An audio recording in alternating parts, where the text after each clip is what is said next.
Gaza में मस्जिदों पर इजराइल के हमले, अब तक 1707 जगह को निशाना बनाया। मिस्र ने गाजा में पहुंचाई मदद। दिल दहला देने वाली तस्वीरें आई सामने। इजराइल और हमास के बीच जंग का चौथा दिन। हमास ने गाजा से 7 अक्टूबर को इजराइल पर हमला किया था। इसके साथ ही उसके लड़ाकों ने इजराइल से 150 से ज्यादा लोगों को बंधक बना लिया। इजराइल ने गाजा पर जवाबी हमले में अब तक करीब 1707 जगह को निशाना बनाया है। इस दौरान उसने कई मस्जिदों पर भी हमला किया।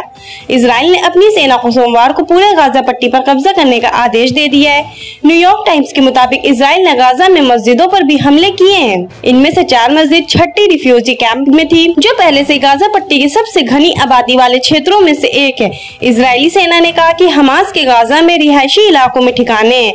इजराइल के मुताबिक इसमें एक मस्जिद भी शामिल है जिस पर उसने हमला किया है। गाजा की तरफ से हो रहे हमलों के बीच इजराइल ने बॉर्डर के पास रह रहे लोगों को वहां से हटाया है। इजराइल के फॉरेन प्रेस रिलीज के मुताबिक देश की स्थापना से लेकर अब तक पहली बार इजराइल में एक दिन में इतनी मौतें हुई हैं। इजराइल पर हमास के सरप्राइज अटैक पिछले 50 सालों तक का सबसे बड़ा हमला है। गाजा से आ रही तबाही की तस्वीरें दिल दहला देने वाली हैं।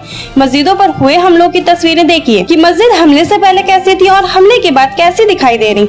खबरों के मुताबिक गाजा में लगातार हमलों के बीच वहाँ खाने पीने और बिजली को भी बंद कर दिया गया। इस बीच मिस्र रिलीफ का सामान लेकर गाजा में पीड़ित लोगों की मदद के लिए आगे आया है। पत्रकार काविश अजीज के मुताबिक युद्ध में अपना सब कुछ खो चुके लोगों को राहत सामग्री बांटने के लिए मिस्र के लोग गाजा पहुंचे। इजराइल ने मिस्र के अधिकारियों को चेतावनी जारी की, यदि वह गाजा पट्टी में ईंधन आपूर्ति लाएगा तो ट्रकों पर बमबारी की जाएगी। इजराइल चैनल 12 ने बताया, इजराइल में आज मंगलवार को मिस्र को एक संदेश भेजा जिसमें कहा गया कि अगर वो गाजा पट्टी में ईंधन ट्रकों को ले जाएगा तो वो बमबारी करेगा। एक और यूजर ने लिखा, मैं उम्मीद कर रहा था कि मिस्र और जॉर्डन आगे बढ़ेंगे और किसी तरह की मानवीय भूमिका निभाएंगे। फिलिस्तीन में नागरिकों ने ऐसा नहीं किया। हमास ने किया अच्छे दिनों की उम्मीद और प्रार्थना। वहीं एक और शख्स ने लिखा कि मिस्र के लोगों को इस काम के लिए सलाम है।